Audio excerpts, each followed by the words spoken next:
Гэхдээ энд бол бас нөгөө нэг дунд нь юм төвшингийн ялгаа гаргаад эхэлж байгаа. Энэ лаборатори сургуулийн хүүхдүүд, энэ бол энгийн сургуулийн хүүхдүүд. Гэхдээ хүүхдүүдийг дунд нь ялгаад эхэлж байгаа. Тэгэхээр энэ бол өөрөө тохиромжгүй юм. Стандартыг нэвтрүүлж байгаагаа бол тэгш хамруулах ёстой. Ялангуяа Англи улс бол үүгээр их ялгаатай. Боловсролын олимпиад шалгуурыг 14 төрлөөр гаргасан.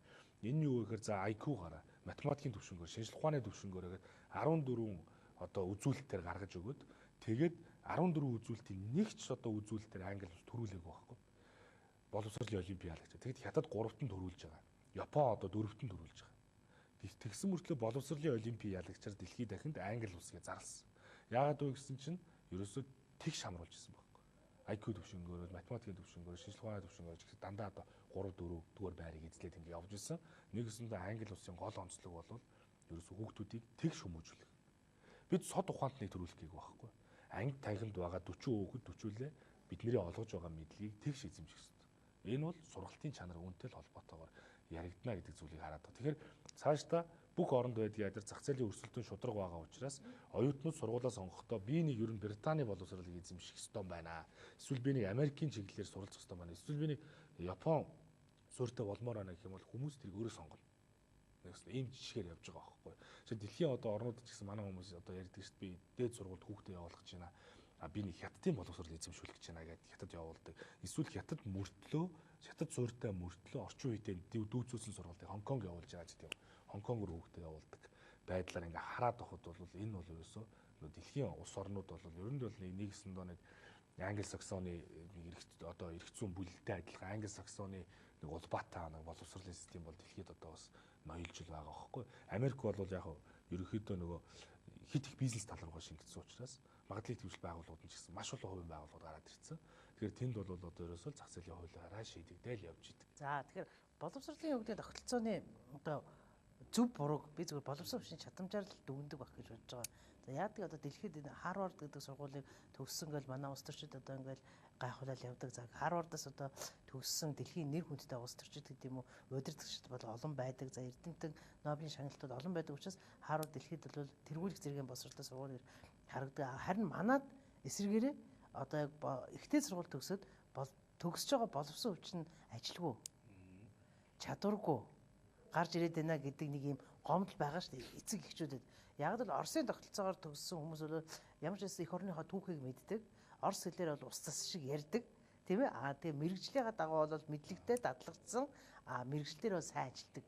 Гэтэл одоо энэ нөгөө тогтолцоо ямар чиглэлтэйг би танаас асуугаад байгаа нь одоо эндээс ингээд ийм муу боловсон хүчин төрөөд байвал яах юм? Тийм ч учраас манай залуучууд одоо та өөрөө залуу хүн тийм ээ? Бас ингээд нэг их сургуулийн тууцын дарга хийгээ явж шít. Тэгэхээр залуучууд тэгвэл гадаад сурсан найдвартай мэн эрүүл үнэлэгдэнэ гэдэг нэг юм бас нэг урсгал яваад байна шүү. Би гадагшаал явчих. Хамаагүй одоо хил даваад сурчвал одоо илүү өндөр босрол авчна гэдэг нэг ойлголт байгаад байгаа юм. Ерөөсөө боловсрол гэдэг бол нэг гурван зүйл дээр л тогтдог. Төр дээрээс нь аж ахуйн нэгж байгууллагууд, сургууль гэж. Энэ гурвын хамтын ажиллагаан дээр боловсрол явдаг. Төрийн оролцоо буюу төрийн бодлогын асуудал өөрөө дутагдж байгаа учраас энэ салбарын одоо ажилгүйдлийн төвшин бол өндөр байгаа. Яг гэвэл ажлын байрыг хангах бодлого ерөөсөө төрд байхгүй болсон. Өнөөдөр үйлдвэрүүд байгуулагддаггүй. Өнөөдөр социализм үеийн дарсны үйлдвэрчлэг, ноос ноолор үйлдвэрч гэдэг юм уу ажилтаа байлаа шүү дээ. Гэтэл өнөөдөр 2012 онтол жишээ нь харьцуулаад харахад 12 онд бол хоёр хүн тутмын нэг нь бас нэг мэрэгчлэрээ биш ч гэсэн ажиллаа хийжсэн байна. Өнөөдөр 5 хүн тутмын нэг л ажилтаа ийм төвшөнд очичлаа шүү дээ. Тэгэхээр төр өөрөө ажлын байрыг бий болгох зүйл рүү анхаарч өгөхгүй байна. Хоёрт бол өөр шинжлэх ухааны байгууллагууд нь төртөг хамтарч ажиллахгүй байгаад байна. Гуравт бол аж ахуйн нэгж байгууллага, төр, сургууль хоёрын хамтын ажиллагаа гэдэг зүйл бол орхигдсон. Жишээ нь одоо Улаанбаатар хотод уул уурхай мэрэгчлэр за шүүн ашигт малтуул баяжуулалтын технологи орчдөг юм сураад дадлага Эрдэнэтэд одоо баяжуулах фабрикт нь очиж хийдэг төлбөр төлөөд. Тэгээд 3 сар очиж Улаанбаатар дээрээ шалгалтаа өгөө төгсдөг. Тэр хүн хаана ажиллах юм? Баяжуулах фабрик нь Эрдэнэтэд л байгаа шүү дээ. Тэгвэл тэнд ажиллах хэрэгтэй үст. Ажлын байр нь тэнд байхад Улаанбаатарт сурдаг. Нэг өсөндөө танхимд сураад ажлын байр нь тэнд байгаад байдаг. Нөгөө нэг дадлага хийх бааз нь тэнд байгаад байдаг. Ийм байдалтай болчиход байдаг. Гэтэл өнөөдөр гадны орнуудад яаж вэ нөхөр сургууль нөгөө дадлага хийх фабрик хоёр нь нэгдэж байж иж тэгээд нөгөө оюутан байхдаа тэндээ дадлагааж ирдэг. Нөгөө академик мэдлэгээ тэндээ хэрэглээ болгож идэг. Тэгээд төгсөн гарахад ажил нь бэлэн байж идэг. Ийм систем хэрэгжээд байгаа. Тэгэхээр ерөөсөө бид энэ гурван субъектийн хамтын ажиллагааг нэмэгдүүлэх бол зайлшгүй шаардлагатай юм байна. Тэгэхээр төрийн зүгээс өнөөдөр ажлын байрыг нэмэгдүүлэхэд ямар бодлого боловсруулаад байгаа юм бэ гэвэл үнэхээр дутмаг. Бидний зүгээс бол жишээ нь сургуулийн одоо үйл ажиллагааг эрхэлж байгаа энэ хүмүүс бол бид нар юу гэх ёстой вэ гэвэл за яг хуу мэдлэгийг олгохдоо хэрэглээ болгох тал руу нэлээд анхаарах. Нөгөө одоо бид ярьж шилдэг энтерпренеруудыг төрөн гаргах ёстой юм байна. Одоо инновацийг нэвтрүүлэх ёстой юм байна гэдэг рүү анхаарч. Өнөөдөр дэлхийд ихтэй сургуулиудыг сургалт судалгааны гэж хоёр ангилж байгаа. Судалгааны их сургууль болох зорилтыг манай улс сургуулиуд хийгээд л.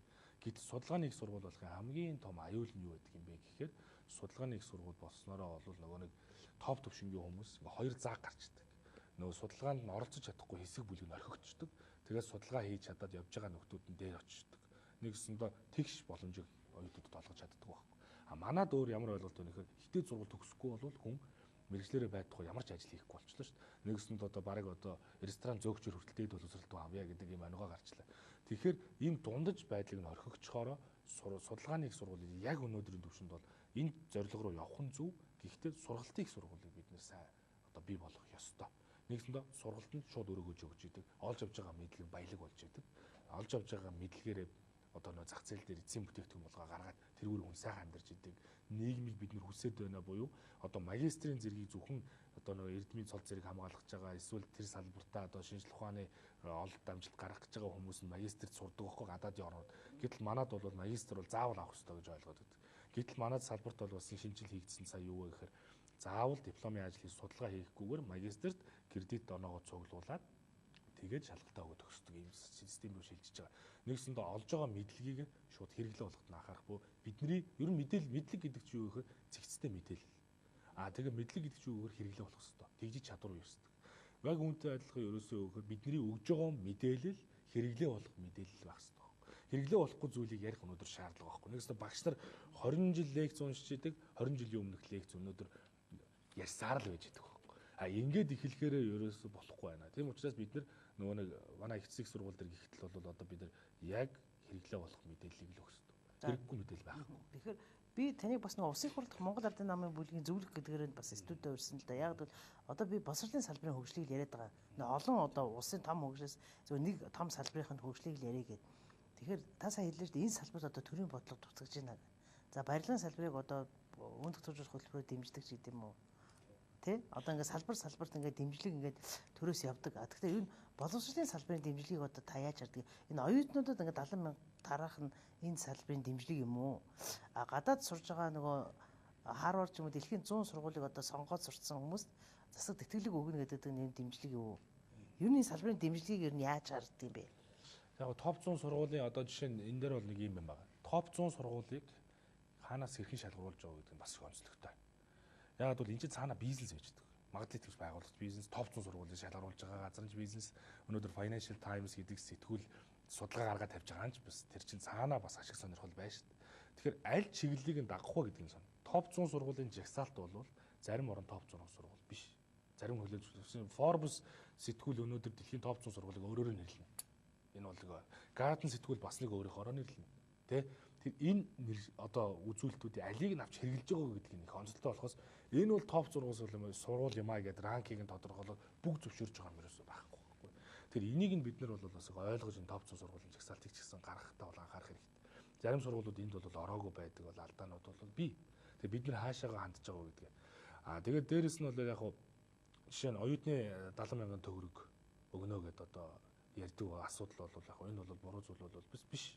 Үүний зарцуулалтын дээр нь бол багш нар оролцох ёстой. Тэгээ энэ дээр нь одоо энийг юунд зарцуулах ёстой гэдэг дээр нь анхаарч ажиллах ёстой болохоос биш энэ 70 мянган төгрөгийн асуудал буруу биш. Гэхдээ энэ хэлбэрийг янз янзаар хийж болно.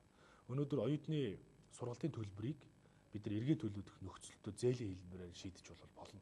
Өнөөдөр Америкт бол тэр чигээрээ зээлийн хэлбэрээр шийдэж хүн болгон дээд сургуульд орох боломжтой. Тэгээд аав ээжсэн мөнгө авахгүйгээр тэгээд ажил дээр гарахаараа нөгөө нэг эргээ төлөвлөлт гэж хүүн баг байдлаар шийдэж байгаа. Тэгэхээр бид нар одоо жишээ нь оюутнуудаасаа эргээд аль нөгөө төр хувийн хвшил сургууль гурав хамтарч ажилласаа давуу тал юу гэхээр аж ахуйн нэгжээр гарна тэр хүн сургуулийнхаа төлбөрийг хийдэг. Тэрээс төр өөрөө үнд энэ эрсдлийн сангийн бий болгоод төр өөрөө хангачиж байгаа байхгүй. Тэгээ эхлэх нь бол энэ давуу тал. Хоёрт бол би бас залуу багш нарын холбоо гэж байгуулаад тэргүүлтийн хувьд нэг зүйлийг хэлэх гээд байна юу гэхээр энэ салбарт ажиллаж байгаа хүмүүс их ашиг хохирж байна. Ер нь бол Өнөөдөр гар дээрээ нэг 480 мянган төгрөгийг авч ийн дунд сургуулийн багш нар. Өнөөдөр 5 жил ихэд 1 жил 1000 төгрөгөөр цалин өсөж байгаа. Ийм байгаа шүү дээ. 5 жил болсны дараа зэрэг ахдаг. 5 мянган төгрөгөөр цалин өсөж байгаа. Ажиллах олдохгүй биш үү? Олдохгүй. Энд ажиллаж байгаа багш нар юугаар ажиллаж байгаа нөхөр зүгээр сэтгэлээрээ. Ямар ч эдийн засгийн хөшөөр байхгүй. Сэтгэлээрээ дуртаа да. Олон түмний хүүхдийн төлөө гэдэг сэтгэлээр энэ багш нар ажиллаж байна. Тэгээ 5 жилийн дараа яадаг вэ гэхээр нөгөө нэг заа гаргаж байсан хүн чинь тэргүүлэх зэрэгтэй болж иж салин 15% өсөх хэрэгтэй байхгүй. А болоход дахиад шалгууртай. Тэгэхээр 5 жилийн хугацаанд нөгөө кредит онооных нь баахан сургалтуудад хамрагдаад бас цаана бизнес яваад байдаг. Төлбөрөөлөл сургалтын суугаад 5 жилийн дараа шалгалт өгж иж тэргүүлэх багш болж иж цалин өсөх асуудал яригдана. 5 жилийн дотор 1000 төгрөгөөр өсөж байгаа тохиолдолд бол ихэнх хүмүүс яаж нэг 2 жил нэг айтайхан одоо бэлтгэгдээд бас гайгүй багш болоод ирлээгээд тэгээд багш мэргэжлийг орхиод өөр салбар руу очиж идэг. Дээрээс нь хөдөө орон нутгийн асуудал аюулгүй хурцаар тавьж байгаа. Хөдөө орон нутагт энэ салбарын бодлого бүр орхигдсон байна. Ерөөсөө яаж нэг хөр суманд одоо очиход хамгийн одоо боловсралтай бүлэг хэсэг буюу хамгийн нөлөөтэй хүмүүс бол багш нар. Төрийн үйлчлэгийн 3 салбар шүү дээ. Багш, эм, цагдаа гэдээ байхад багшийн асуудал бүр хаягдчихж байгаа. Тэгэхээр багш нар одоо тэнд яаж нэг хөр бас л сэтгэлээр очиж ажиллаж байна. Очиход нь орон барихгүй. Дотор бараар нь хангахгүй. Очиход нь тэнд нэг туслах аж ахуй эрхлэх жижигхэн газар өгөөл яаж нэг ногоогоо тариагээд газар олгох хүч бас нэг асуудал. Дотор байрыг шийдэх хүч бас нэг асуудал байгаа гэдэг. Дээрээс нь бүсийн нэмэгдэл гэж бид нар олон жил ярьлаа шүү дээ. Өнөөдөр бүсийн нэмэгдлийн асуудлыг огш шийдэхгүй шүү дээ. Өнөөдөр ас хязгаар нутгуудад суманд очиж байгаа хүмүүсийг бас бодлогоороо дэмжих шаардлагатай л. Нэгсэндээ энэ боловсролын салбарт гэдэг чинь энэ боловсролыг түгээж байгаа хүмүүс чинь багш нарын нэр хүнд үүнийгээ дагаа унж эхэлдэг. Багш нар ягаад гэвэл 480 гар дээр авч байгаа хүмүүс чи яах юм бэ? Хичээлээ орох юм уу, өөр бизнес эрхлэх юм уу, яаж амьдралаа авч явах уу гэд гол анхаарлаа тийшээ хандуулж чадахгүй болчиход байгаа байхгүй. Тэгэхээр энэ хүмүүсийг дэмжихгүйгээр бидний ирээдүйн сайн сайхан байна гэж байхгүй. Бидний үр хүүхэд хүмүүжж ш тэмдэж. Тэгэхээр дагаад багш мэргэжлийн үндсийг унаад багш болъё гэдэг хүүхдүүд одоо оюутнууд бол багш мэргэжийг сонгох болчихлоо ш нэгсэнд. Бизнесийн мэргэж сонгох хэрэгтэй баг бизнес залуу багш нарын дунд бид нар санал асуулга улсын хэмжээнд авсан. Багш нараа сонсъё гэдэг аян явуулга. Тэгсэн чинь тэнд ямар асуудал гарч ирж байсан бэ гэхээр ерөөсөө багш нарыг биднэрт одоо цалингийнх нь асуудлаас гадна багш мэргэжлэр мэргэжилтэн бэлтгэдэг сургуулиудыг өн төлбөрөг болгох асуудлыг шийдгэсэн. Өнөөдөр Монгол Ардын намын мөрийн хөтөлбөрт бол орсон байсан ш 10%. Өнөөдөр сургалтын төлбөрийн асуудлыг бол бид нар төрөөс шийддэг болох цаг бол ирсэн байна. 12-ны мөрийн хөтөлбөр байна. Тэгээ өнөөдөр жишээ нь дээрэс нь энэ багш мэргэжлэр мэргэжилтэн бэлтгэдэг сургуулиудыг өн төлбөрөг болгож өгвөл яг гоо гэхээр төр өөнийг их мэдлэлтэй аваад төгсөөд гарахаар нь шилдэг хүүхдүүдийг яг одоо нөө цагдаагийн активд төгсөгч сонсогч нар шиг шууд хуваарлах хэрэгтэй. За энэ багшийг Баян-Улгийн аймгийн Тим сумын сургуульд, энэ хүүхдийг Ховд аймгийн Тим сумын сургуульд гэж хуваарлаад 5 жилийн дараа эргээд ирэхэд нь зэргийг ахиулаад дараагийн салбарт нь ажлуудыг системжүүлчих юм бол хөдөө орон нутгаар чинь нөгөө нэг соёлын үрийг тайрна. Боловсрал гэдэг зүйл. Одоо ингэж ярихаар чинь одоо юу гэдэг нь очиж одоо социалист тогтолцоо яриад байдаг. Тэгсэн мөртөө Их Британий одоо боловсрал алхна гэдэг яриад. Энэ нөхцөл байдлын хувьд бол юм байна. Ерөөсөө манай орны хувьд бол багшийг анхаарахгүйгээр багшийнхаа төлөө сэтгэл гаргахгүйгээр багшийн цалиус нийгмийн асуудлыг шийдэхгүй хөгжих бололцоог олгохгүйгээр урагшлахгүй. Өнөөдөр багш нарын дунд ихэд мэргэжлээ дэвшлүүлэх асуудал бүрэн орхигдсон байна. Гадаад дотоод мэргэжил дэвшлэх боломж алга шүү багш нарт. Яагаад багш нарыг бодлогоор дэмжиж бид нар гадаад дотоод тэтгэлгээр нь гадаад дотоод мэргэжлийг дэвшлүүлж болдгоо. Дээрээс нь өнөөдөр 30% одоо ипотекийн зээлд хамруулаад 30% төл хийдэг. Гэтэл та нар та боддоо 480 мянган төгрөг авж байгаа хүн юу ч идэхгүй, уухгүй, өмсөхгүй, зүүхгүй 5 жил гэртээ байх юм бол 30% 5 жилийн дараа төлнө энэ цалингаар бол. Тооцож үзье. Тий, дооцож үзье. Байрг бахан тий. Тий, байр авъя гэвэл 30% төлөөгөр энэ асуудал шийдэж байгаа хэлбэр биш байхгүй. Тэгэхээр энийг нь үнэхээр авах юм бол багш эмчийн асуудал дээр өнөөдөр төр өөрөө тэр 30%-ийн төлөөд иргэн төлөх нөхцөлтөөр зээлээр шийдэх бас болцоо байна шүү дээ. Өнөөдөр яг төрийн тулгуур үндсэн зарчим болсон энэ салбарууд руугаа төр өөрөө ордгүй юм бэ гэдэг асуудал яригадад эхэлж байна. За яг энэтэй холбоотой зүгээр ер нь яг залуу хүний хувьд за тэгээд ингээд бас ингээд Монгол Ардын нам гэдэг баг 90 гаруй жилийн түүхтэй намын улсын хурлуудаа ингээд бас бодлогын зөвлөлт хийгээд ш. Одоо залуу хүний хувьд бол энэ бол бас нэр хүнтэй ажил л да. Тэгээд яг энтэй зэрэгцээд одоо сая хэллээ шүү дээ. Ер нь яг ингээд нийгэм өөрөө яг ингээд хандах хэвээр бодлогоо, төрийн бодлого, хөгжлийн бодлого одоо хүмүүстээ хүрэхгүй байна гэж. Тэр бид тэр сая боловсролын хөгжлийн асуудлыг ярьсан. Одоо том хөгжлийн бодлого ярьдэн шүү дээ. Ер нь одоо Монгол улс эмч багш нар жигсдэг. За сонсохгүй бас зарим нь жигсэж болохгүй гэдэг юм шиг л эмчнэр тангараг өргөсөн учраас битгий жигсгээд. Цагдаагийнхан бас ингээд жоохон хэцүү амьдраад байдаг. Жигсэж болохгүй тэр тангараг өргөсөн гítгээ өмсө явж игээ. Тэгээ одоо ер нь бол хөгжлийн бодлого яах юм. Яг төрийн нөгөө төмөр нүрийг харуулад ажил хийгээд байдаг хүмүүс нь хоосон. төмөр нүрээрээ далаалгаад яваад байгаа хүмүүс нь тэр бомтон болчиход байгаа нэг энэ тогтолцоо хүмүүс сонирхоод идэв шүү дээ. Өнөөдөр бол юу гэдгийг зарим одоо эрх баригч нам болвол одоо жишээ нь ярьж байгаа. Үр төлбөрийн асуудал бол номер 1 асуудал биш. Энэ дэр би шийдэж болно л гэдэг юм.